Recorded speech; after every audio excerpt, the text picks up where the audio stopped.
Bonsoir mon frère. Bonsoir mon ami. Oui, comment vas-tu? Ça va très bien et merci d'être venu à notre journée internationale de la femme africaine. Oui. C'est notre quatrième édition. Parlez un peu plus fort. C'est notre quatrième édition, donc aujourd'hui on a tenu un programme assez avec les groupes. Comme on a voulu mettre 3 femmes à l'honneur, plus une jeune qui est d'actualité aussi, Madame Sabrina Onana, qui est venue nous présenter son travail de réalisation. Donc les 3 femmes qu'on a voulu mettre en l'honneur, ce sont des dames qui aujourd'hui ont décédé, mais c'est comme on travaille sur un devoir de mémoire et c'est la raison pour laquelle on tenait, malgré cette tombe en lundi, le 31, mais on a tenu à tenir un programme assez circonscrit vers la fin de la journée de travail pour pouvoir commémorer cette date-là. Très bien. Donc, les 3 dames, c'est Elisa Andrade, Sarah Malfort et puis Myriam Makeba. Tout à fait. Dames qui ont, dans leur parcours, œuvré pour l'émancipation de la femme africaine et qu'aujourd'hui, malgré leur disparition, nous avons un devoir de mémoire de commémorer leur action et le mettre dans le cadre de cette journée. C'est quelque chose que nous tenons et nous aimerons que ces choses-là se répètent et qu'on commémore d'autres personnes et que les dates soient de plus en plus connues et reconnues par les Africains en particulier et puis le monde en général, parce que cette date-là font partie de notre histoire et fait partie de la date de l'histoire de l'humanité. Bonsoir ma sœur. Bonsoir. Alors, est-ce que vous pouvez vous présenter aux internautes qui nous regardent et qui ne vous connaissent pas? Moi, je suis Fernande Cabral Semedo. Je suis originaire des îles du Cap-Vert et je suis une franco-capverdienne. Parce que j'ai fait toute ma vie en France, mais j'ai le Cap-Vert dans le cœur. J'aime mon pays. Et aujourd'hui, je suis à Creil, invitée par l'association SOS Racisme, par mon ami Manel Brito, pour venir célébrer la journée internationale de la femme africaine. Donc, en tant que femme, en tant qu'africaine, je ne peux qu'être là.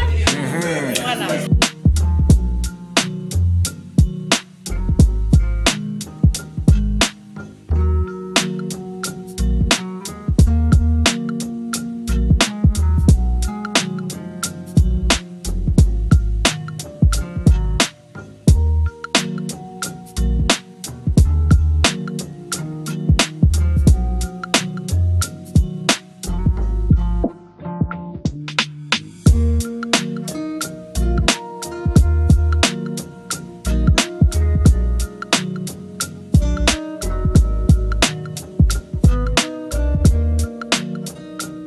Bonjour mon frère. Bonjour, comment vas-tu? Ouais, ça va bien. Okay. Est-ce que tu peux te présenter pour les internautes qui ne te connaissent pas? Oui, je suis Thibaut Bou, président d'Africains du Monde. Et donc là, aujourd'hui, on organise la 4e édition de la Journée internationale de la femme africaine, le 31 juillet, avec SOS Racisme Creil, Varela et toute son équipe. Donc en fait, c'est une manifestation qu'on veut faire connaître, parce que c'est grâce à cette grande dame qui est là-bas que l'ONU a pris cette journée en compte. Mais c'est pas réellement... les festivités ne se font pas réellement dans chaque pays africain.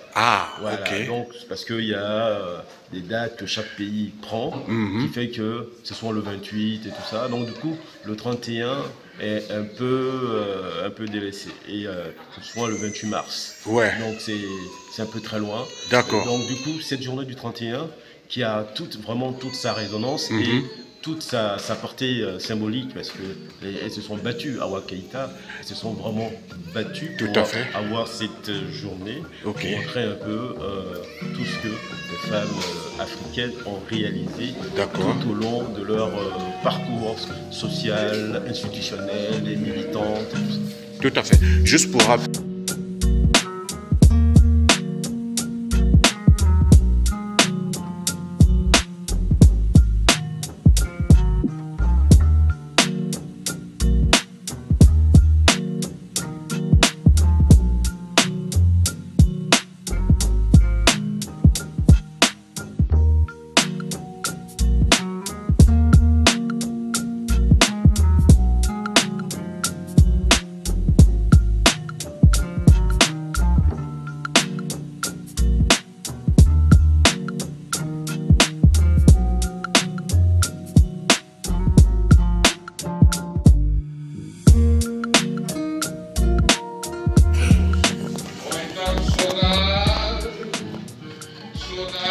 ses filles.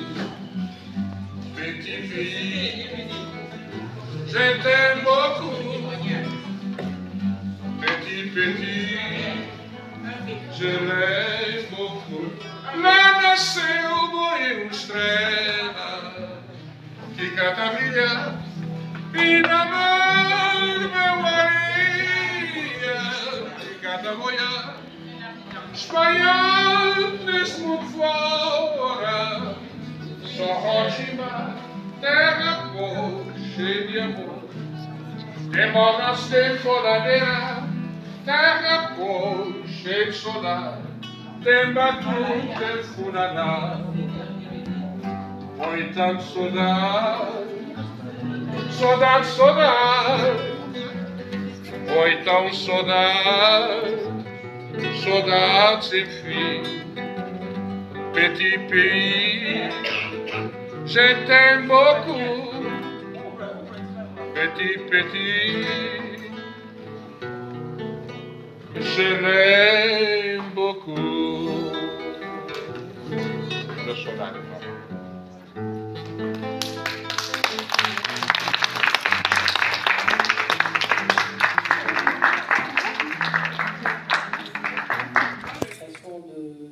De soi par rapport aux cheveux, etc.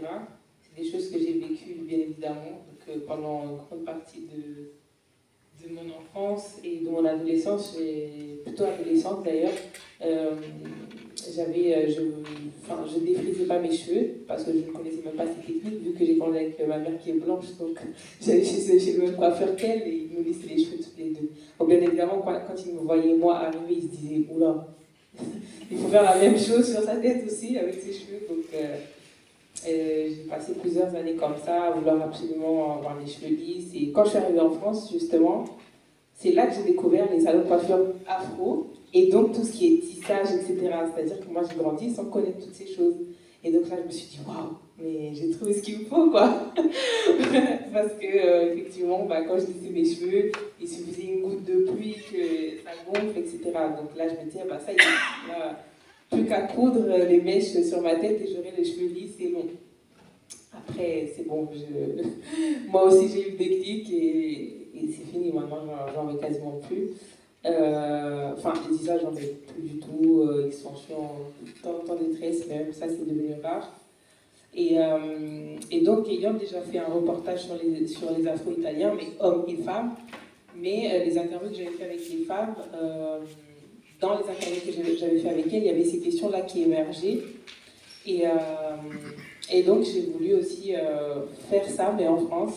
De base, c'est des ancêtres, un projet photographique. Donc les photos que vous avez vues dans le hall, c'est des photos que j'ai fait avec les femmes que vous avez écoutées aujourd'hui.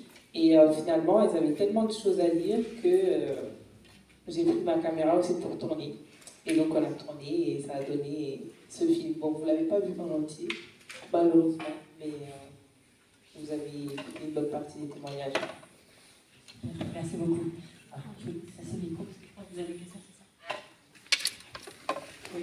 Déjà, je voulais vous féliciter. Bon, c'est vrai que c'est un peu dommage qu'il est un peu long et beaucoup de personnes sont parties, on n'a pas pu voir la fin.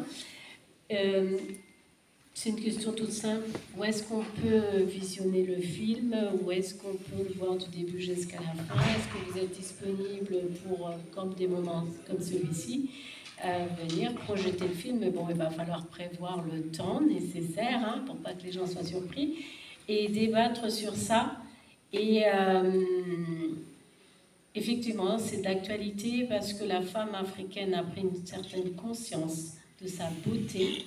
Mais malheureusement, ce n'est pas de son fait qu'elle ne s'acceptait pas. Ça a été bien dit dans le film, dans votre reportage. C'est la société. C'est la société qui nous renvoie à ce que nous ne sommes pas, mais qui nous font croire que nous sommes, malheureusement. Parce qu'on a encore beaucoup de choses à faire, ne serait-ce que sur notre histoire, l'acceptation de nous-mêmes, qui nous sommes, parce que chaque individu, nous sommes ce que nous sommes individuellement. Donc, Percé, j'aimerais bien savoir si on peut voir votre film. Donc, il est sorti en avant-première au cinéma Centre des Arts à Paris le 22 juillet, donc c'est récent. Et il y a eu une deuxième diffusion le 28. Et là, il y en aura d'autres, mais du coup, ce sera au cinéma. Là, c'était vraiment un peu exceptionnel, je dirais, parce que c'était prévu depuis un bon bout de temps. On avait échangé sur ça même avant que les projections au cinéma soient organisées, mais sinon, normalement, enfin là, comme ça, il n'y aura pas forcément ce type de projection, mais ce sera plutôt au cinéma. Après, je reste disponible pour échanger. Pourquoi pas voir si je peux faire une autre exception. Voilà. Ok. Donc, déjà, on applaudit Sabri Onana. Beaucoup d'applaudissements. C'est très intéressant. Un grand progrès. Aujourd'hui, c'est une journée spéciale, une journée internationale de la femme africaine. Il était aussi bien qu'on ait un échange avec Sabrina. Vous avez les questions à lui poser parce que c'est exceptionnel. Vous ne le verrez pas toujours, elle bouge beaucoup, elle est un peu partout. En Italie, elle voyage beaucoup. Donc le but du jeu, c'est qu'il y ait vraiment un échange entre Sabrina et vous. Bon, le documentaire en lui-même, bon, vous avez vu une grande partie, mais c'est vrai qu'il aurait été bien qu'on aille jusqu'à la fin. C'est ce qui est prévu. Mais entre-temps, bon, il y a beaucoup de gens qui partent un peu et qui se fatiguent. Et donc, après, on a aussi le Brésil qui est derrière. Il y a sur la situation des femmes africaines au Brésil. Donc on a un peu raccourci un tout petit peu avec l'autorisation de Sabrina. Donc je vais vous passer le micro, chacun posera sa question à Sabrina. Sabrina, tu viens de par ici? Parce qu'il faut qu'elle sache qu'avant elle, beaucoup de grandes dames combattantes se sont investies pour que ce monde dans lequel nous vivons soit un monde meilleur.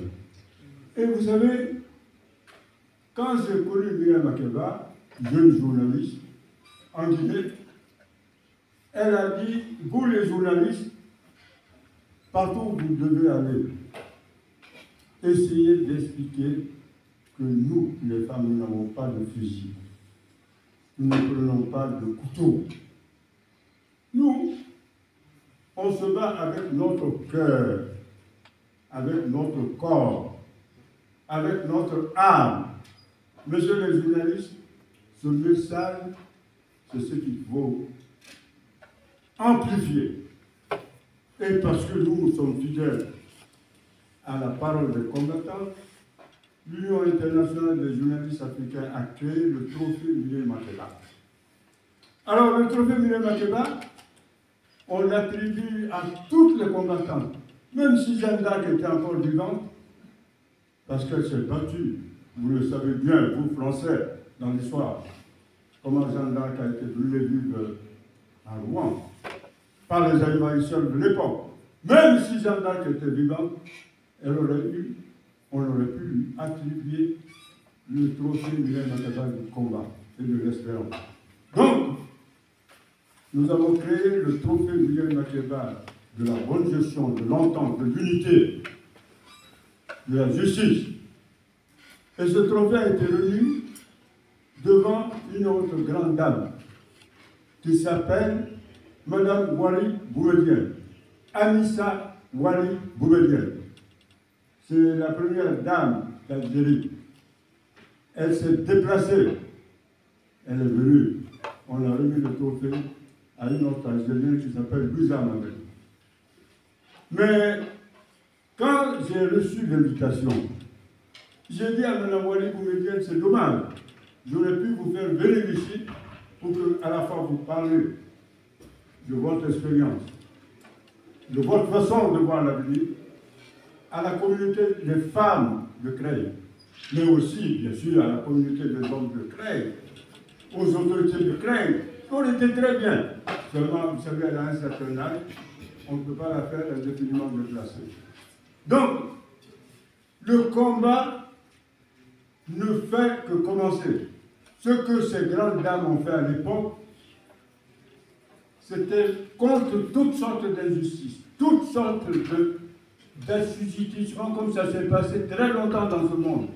Ce sont des femmes qui se sont dit, puisqu'il y a encore toujours l'injustice, nous n'allons pas nous permettre de dormir. Nous allons sur le terrain. Nous nous battons sur le terrain. De ce point de vue, je vous fais totalement confiance. Je vois en vous, en chacune de vous surtout, la relève. Oui, la relève, c'est-à-dire vous battre tout le temps, expliquer, éduquer la jeunesse, éduquer vos enfants, leur mettre dans la tête que si, au-delà de toute considération religieuse, philosophique, ensemble on met l'homme au cœur de la création et au cœur du respect, qu'à ce moment-là, et c'est pourquoi votre message doit être continuellement de rendre l'homme meilleur, de rendre la femme lumineuse, de rendre les enfants, il faut les épanouir, il faut qu'ils s'épanouissent parce que, mesdames, messieurs, quand vous voyez, parce que l'éducation n'a pas été à la hauteur de la tâche, vous voyez les jeunes enfants africains. Je vous le dis en toute connaissance de cause. Ici, le Sénégal, le Mali, la Guinée, patati, patala, ils viennent mourir dans les océans occidentaux. Mais c'est l'absence d'éducation, l'absence de formation. Et c'est pourquoi moi je compte sur chacune et chacun de vous.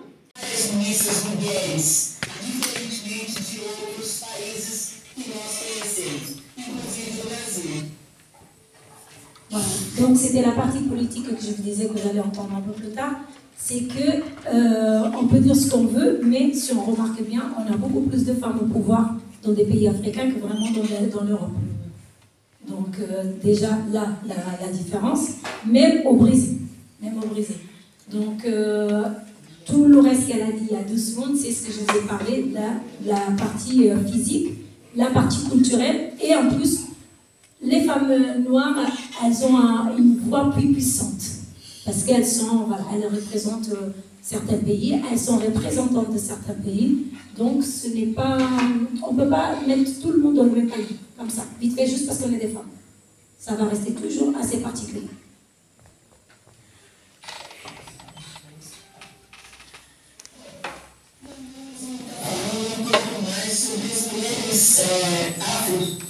Latino-americana e caribenha. Nós vamos fazer uma retrospectiva do dia 25 de julho, onde nós comemoramos essa data com mais ênfase de 2014 para cá.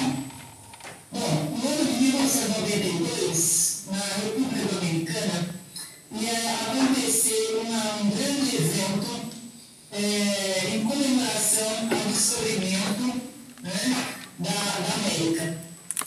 E as mulheres resolveram, então, programar um encontro. Foi o primeiro encontro de mulheres negras, latino-americanas e caribenhas.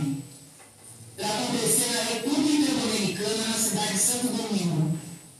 Houve mais 30 mulheres de vários estados do Brasil, entre elas Maria Lúcia, São Paulo, Matilde Ribeiro de São Paulo, Noreste Finiano de Pernambuco, Neuza das Flores, Valdeci Nascimento, Cátia Mello, enfim, foram para esse encontro lá na República Dominicana.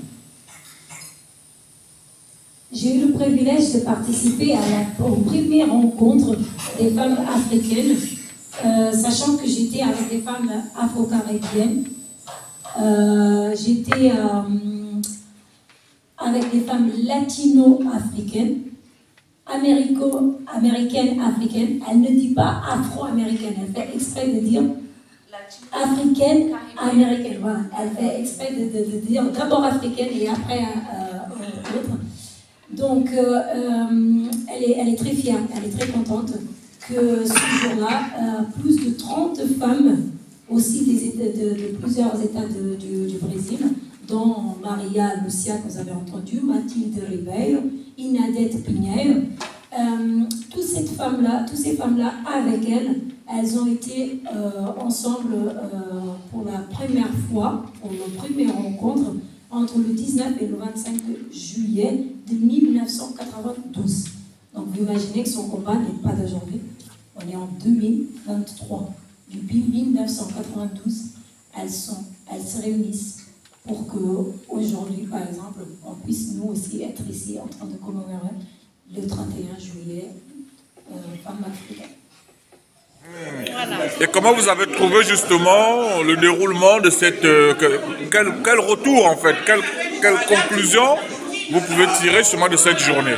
Une conclusion positive à plusieurs registres. Premièrement, ce n'est pas la première année que je viens parce que moi je soutiens toujours la cause. Dès que ça touche l'Afrique, dès que ça touche la femme, dès que ça touche l'humain, quand je peux, je fais en sorte d'être présente. Pour plusieurs raisons. Parce que je suis une Africaine premièrement, je suis également femme et en plus je suis la présidente de la Fédération des associations capverdiennes de France. Wow. Donc je me devais d'être là. Oh. Et ensuite, là c'était un autre point, c'est que très positif, c'est qu'il y a eu diverses personnes de diverses nationalités présentes, hommes, femmes, jeunes, et surtout il y a eu un documentaire qui a été présenté qui veut la génération d'aujourd'hui, les jeunes femmes issues de l'immigration africaine, même si elles sont nées en France, mais de parents d'origine africaine ou elles-mêmes sont d'origine africaine, puisque leur couleur de peau ou leur chevelure leur donne leur identité africaine. Tout à fait. Et elles ont décrit le mal-être qu'elles avaient à s'accepter tel que la nature, l'univers les a fait. C'est ça. C'est-à-dire femmes, noires, africaines, avec des cheveux crépus ou frisés, ou ondulés. Et c'était un très beau reportage qui a été là. J'attends de le voir au cinéma et pour le recommander à d'autres. Tout à fait. Voilà. Et elles ont témoigné leur génération. Parce qu'elles, ce sont les petites filles où la grand-mère se défrisait les cheveux, la mère se défrisait les cheveux. Tout à fait. Elles l'ont fait étant petites, leur Tout à mère l'a fait. Elles l'ont continué en étant adultes. Et ensuite, il y a eu la conscientisation de qui elles étaient, de leurs origines. Et aujourd'hui, elles se trouvent belles. Après, il y a eu cet effet de nappy. Et aujourd'hui, elles se sont appropriées. C'est plus un effet de mode, mais c'est un effet d'identité. Exactement. Déjà, ça, c'est super. Et ensuite, le deuxième point fort que j'ai eu aujourd'hui, c'est cet échange avec l'association du Brésil qui a le même combat que SOS Arcim ici. Les négros, c'est-à-dire les noirs, les brésiliennes, tout du moins aujourd'hui, puisque c'est la journée de la femme africaine, les noirs, les brésiliennes noires. C'est un combat de tous les jours. Tout à fait. Et elles ont décrit les difficultés rencontrées notamment à São Paulo, parce qu'on a parlé principalement de São Paulo. Et là, on voit, les chiffres sont hallucinants. Waouh, c'est pas possible cette disparité. Mais moi, je suis confiante. La femme noire, la femme africaine va prendre son pouvoir parce qu'elle reprend son identité en tant que femme, en tant qu'africaine. Et on a notre jour, mais en réalité, c'est tous les jours notre jour. Et nous nous imposons, nous prenons ce que nous sommes. Femmes noires, cheveux crépus, cheveux frisés, tout. Exact. C'est nous quoi. C'est et ça, vive là. la femme africaine, vive l'Afrique, vive Cabral, vive nous quoi. Au top, ma soeur. Merci. À la prochaine. Okay. Et un message pour les jeunes. Ah oui. Soyez jeune homme ou jeune fille. Soyez fiers de ce que vous êtes. Petit, grand, noir, clair, foncé, cheveux crépus, cheveux lisses. Vous êtes ce que vous êtes. Vous êtes un individu à part entière. Soyez fiers de vous. Et si vous croyez en vous, si vous êtes fiers de vous, personne ne pourra vous détrôner. Ouh. Aïe, aïe, aïe, aïe, aïe. Merci beaucoup. Franchement, merci, merci. Merci.